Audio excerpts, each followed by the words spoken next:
Okay, so we're going to talk about biomechanical cutting. It's an important part to what we do in the self-defense response using a knife. I can use biomechanical cutting to try and shut down my attacker, but just as importantly I can use it to defend myself. What I mean by that is I'm not going to show up any of the motor system of my body if I can help it. It's about minimising the risk. There's nothing in our CSSD system that can teach you not to get cut with a knife. If you're silly with your own knife, you're going to get cut. If you're silly when you're defending against another one, you're going to get cut. It's just about minimising the risk. So what I'm talking about here is if on the inside of my flexor, if I'm on there, stepped up and cut it, my hand will generally not be able to grip. It's not like in the movies. It doesn't suddenly pop open. It doesn't do this when we're here. It doesn't suddenly pop open and my knife comes flying out. But it does mean that if a man gets a control on me and grabs my hand from here, then he's easily going to be able to disarm that knife, pull the knife out. Because my motor system isn't working for me anymore. I can't grab. So if we apply that back to my defence, if I'm empty-hand, which hopefully you never are against a blade, when this weapon comes in, I don't want to offer up my motor system that allows me to hold my tool.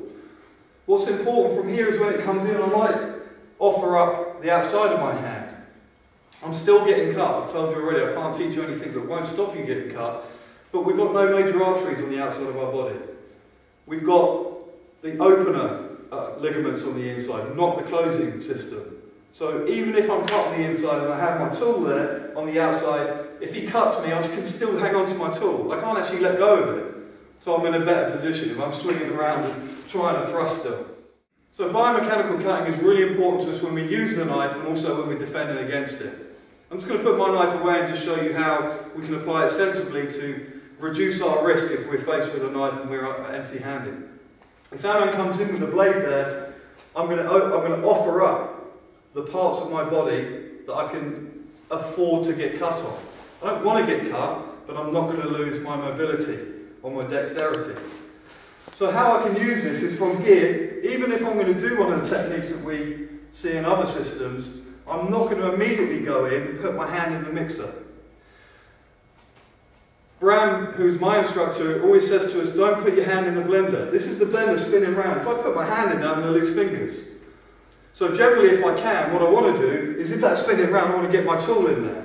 We can stop the blender spinning, then we can get in and deal with the blade. But I don't always get the opportunity if I'm empty-hand. So I need to use my sense in when I'm offering up parts to step in and deal with the knife.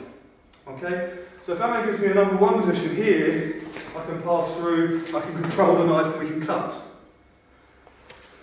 Same goes if he gives me a 2 from here, I'm working cross body. If he draws and cuts now, he gets the outside of my hand, or the outside of my wrist. I can still control, I can still pick up my tool. But what it does also give me from here, when he gives me this 2 again, if I start to feel him draw and go, I get dexterity, I start to feel what's happening with the outside of my hand. If I've grabbed, we become connected. It's difficult for me to feel exactly what he's doing with that blade. So if I'm just onto it, I can feel it start to move away. I can start to control the blade.